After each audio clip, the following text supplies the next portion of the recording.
are very clean coal. Well, let's speak now to Mandy BBC, the former Chief of Staff to the Environmental Protection Agency during Donald Trump's first presidential term. You've been listening to what President Trump said at Davos. Many people will be concerned about the message he's sending when it comes to climate change. What is your take on that? Yeah, I think the message that President Trump is sending is the same one that he was telling the American people he would do when he was laying out his America First vision. And when it comes to reducing overall emissions and the environment, protecting public health and the planet, he's taking a really good first step. If you care about emissions, getting out of Paris Climate Accord makes a lot of sense. Since 2015, global emissions have risen, and that's because of a deep flaw in the Paris Climate Accord. And for the United States, that put a lot of the economic cost and consequences while giving places like China and India a free pass. Look, we know how to grow the economy, unleash U.S. energy across the board, and protect the environment. And it's through the cultivation and implementation of advanced energy technologies. And that is what President Trump is doing and the message that he has been taking around the globe. I hope more countries follow suit. Mandy, let me just pick up on something you just said there. You said that global emissions are going up because of the Paris Agreement. I just wanted to check that you meant that.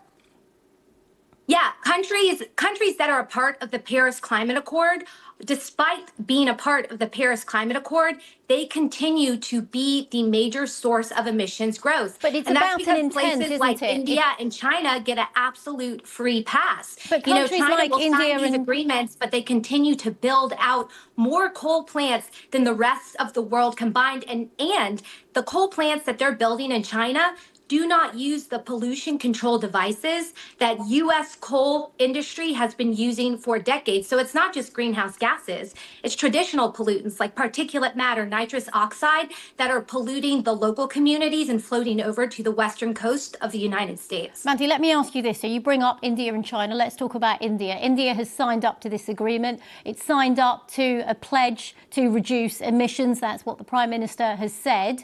It may produce and use coal, but its intent is to reduce its use. By ripping up the Paris Agreement, the US says it doesn't want to do that, right? Look, the intent doesn't really matter if you care about what is the tangible impact.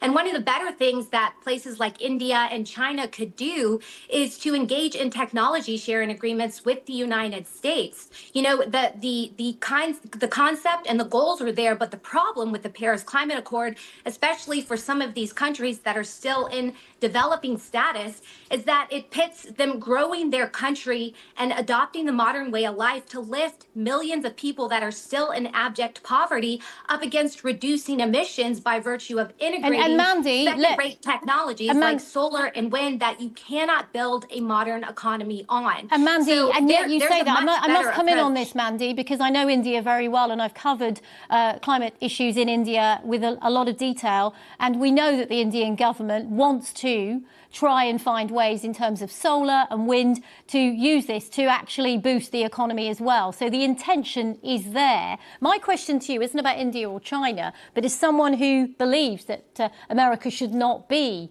in the Paris Agreement, just asking you where you see that going in terms of America and the emissions that the country will produce.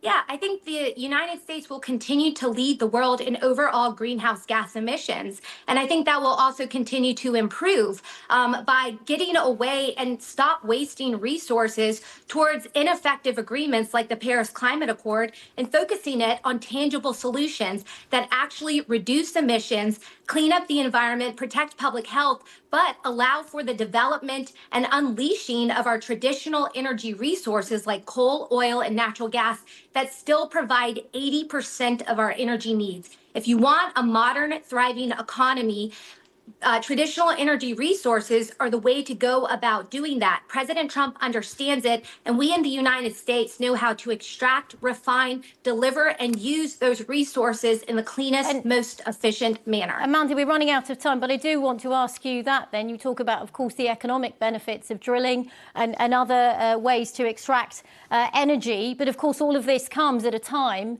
where we know climate change is a real concern. We know that last year was the hottest year on record. Since the 1980s, each decade has been warmer than the previous one. Does that not concern you?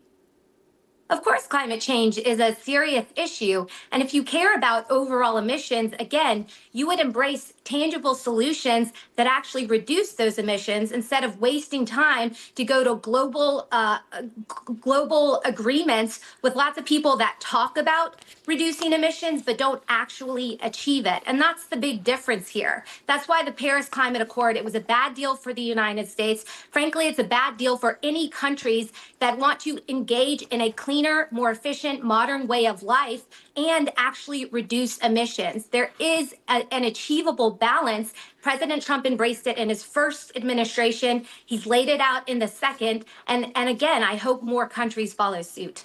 OK, Mandy Gunasekar, a former chief of staff to the Environmental Protection Agency during Mr. Trump's first presidential term. Thank you very much for joining us here. Thank you.